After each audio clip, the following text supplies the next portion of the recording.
21 বছর পর পাকিস্তানের মাটিতে ম্যাজিক ফিগারের দেখা পেলেন কোনো বাংলাদেশি ব্যাটার। তিনি মুশফিকুর রহিম। তবে তার সেঞ্চুরি পূরণের সাথে সাথে উচ্চারিত হচ্ছে তামিম ইকবালের নাম। ধৈর্যের সর্বোচ্চ পরীক্ষা দিয়ে পাকিস্তানের বিপক্ষে প্রথম টেস্ট সেঞ্চুরি মুশফিকুর রহিমের। সেঞ্চুরি করেই আসসালামু আলাইকুম সুপ্রিয় দর্শক বন্ধুরা, এবার 21 বছর পর পাকিস্তানের মাটিতে রেকর্ড করলেন বাংলাদেশের ক্রিকেটার মুশফিকুর রহিম। দর্শক বন্ধুরা, শতক হাঁকানোর পর ডবল সেঞ্চুরির দ্বারে কাছে গিয়েছিলেন, তবে শেষ পর্যন্ত 9 রানের কারণে ডবল সেঞ্চুরি মিস হয়ে গিয়েছে। তবে তার আগে বাংলাদেশের এই মিস্টার ডিপেন্ডেবল যে রেকর্ডগুলো করেছেন, তো দর্শক বন্ধুরা চলুন পাকিস্তানের সাথে মুশফিকুর রহিমের বেশ কিছু গুরুত্বপূর্ণ রেকর্ড দেখে নেই। 2005 সালে টেস্ট অভিষেক, সেই হিসেবে লাল বলে প্রায় 20 বছরের ক্যারিয়ার। অথচ অবাক করা ব্যাপার, এই প্রথম পাকিস্তানের মাটিতে টেস্ট খেলতে নেমেছেন মুশফিকুর রহিম, আর তাতেই বাজিমাত তুলে নিয়েছেন ক্যারিয়ারের 11 নম্বর টেস্ট সেঞ্চুরি। এ নিয়ে অ্যাওয়ে ভেন্যুতে নিজের 5 নম্বর সেঞ্চুরি পেয়েছেন মুশি, সেই সুবাদে ছাড়িয়ে গেছেন তামিম ইকবালকে। এই তালিকায় টপ 5-এ আছেন মাহমুদুল্লাহ রিয়াদ, মোহাম্মদ আশরাফুল আর সাকিব আল হাসান।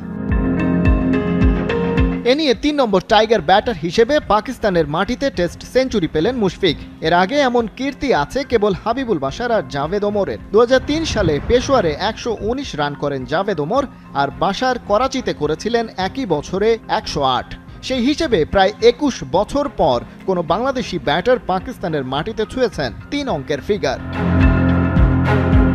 এই শতকের সুবাদে মুশফিক এখন দেশের দ্বিতীয় সর্বোচ্চ টেস্ট সেঞ্চুরির মালিক, ছাড়িয়ে গেছেন তামিম ইকবালকে। মুশির চেয়ে একটা সেঞ্চুরি বেশি নিয়ে এই হিসেবে তার ওপরে আছেন কেবল tiger little master Mominul Haque. 200 বল খেলে পাকিস্তানের বিপক্ষে সেঞ্চুরি করার আগে এই দলের সাথে মুশির 50 ছিল মাত্র 2টি। 2021-এ 91 রানের একটা ইনিংস আছে চট্টগ্রামের মাটিতে।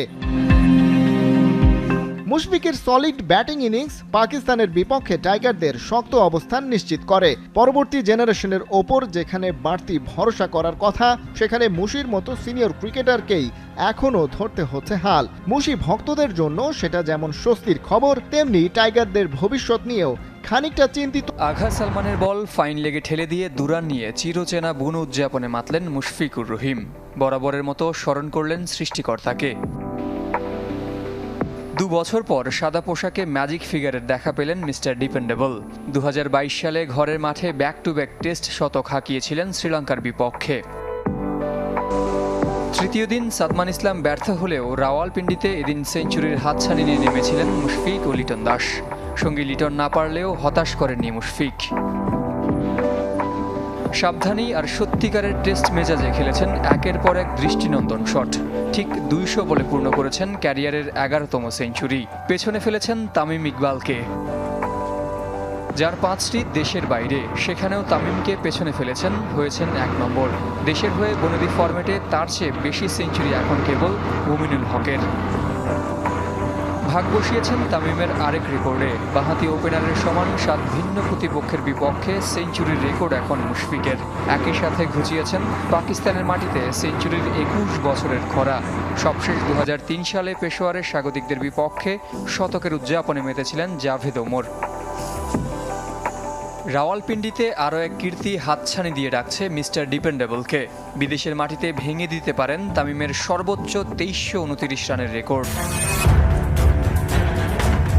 ধৈর্যের সর্বোচ্চ পরীক্ষা দিয়ে পাকিস্তানের বিপক্ষে প্রথম টেস্ট সেঞ্চুরি মুশফিকুর রহিমের। সেঞ্চুরি করেই বাঘের গর্জন তার কণ্ঠে, টাইগারদের লোগোতে আলতো করে চুমু। এরপর মুশফিক বরাবরের মতো যেটা করেন সেটাই, মহান আল্লাহ তাআলার প্রতি শুকরিয়া জানিয়ে লুটিয়ে পড়েন সেজদায়।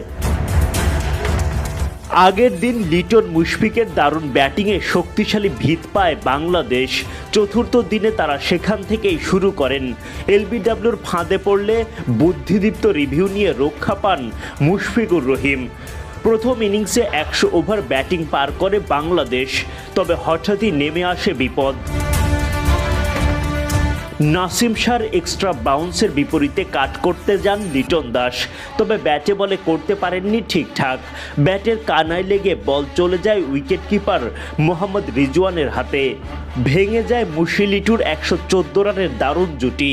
আগের দিন লিটনের সামনে পরাস্ত নাসিম তোলেন প্রতিশোধ। ফেরার আগে 78 বল থেকে 8টা 4 ও 1 ছক্কায় লিটন করেন 56 রান। লিটন বিদায় নিলেও রানের চাকা সচল রাখেন মুশফিকুর রহিম। আগের দিন 50 করা মুশি এগিয়ে যেতে থাকেন সেঞ্চুরির দিকে। অপর প্রান্ত থেকে সিনিয়রকে যোগ্য তো সঙ্গ দর্শক দেন। বন্ধুরা, আপনারা হয়তো পুরো ভিডিও দেখে এবং সেই সাথে এই সকল প্রতিবেদনগুলো দেখে অবশ্যই বুঝতে পেরেছেন মিস্টার ডিপেন্ডেবল মুশফিকুর রহিম পাকিস্তানের সাথে অল্পের জন্য ডবল সেঞ্চুরি মিস করেছেন, তবে তিনি রেকর্ড করেছেন। দর্শক বন্ধুরা, এই পাকিস্তান সিরিজে বাংলাদেশের টেস্ট সিরিজে যে ভূমিকা রেখেছেন মুশফিক, তাতেই বোঝা যাচ্ছে বাংলাদেশের ক্রিকেটের নিঃসন্দেহে একজন ভালো ব্যাটসম্যান। তো দর্শক বন্ধুরা, আপনারা পুরো ভিডিও দেখে এবং সেই সাথে এই সকল বিষয়গুলো জেনে আপনাদের কাছে কেমন লেগেছে অবশ্যই কমেন্ট করে জানিয়ে দিবেন। তো দর্শক বন্ধুরা, ভালো থাকুন, সুস্থ থাকুন। আল্লাহ হাফিজ। আসসালামু আলাইকুম রহমতুল্লাহি বারাকাতুহু।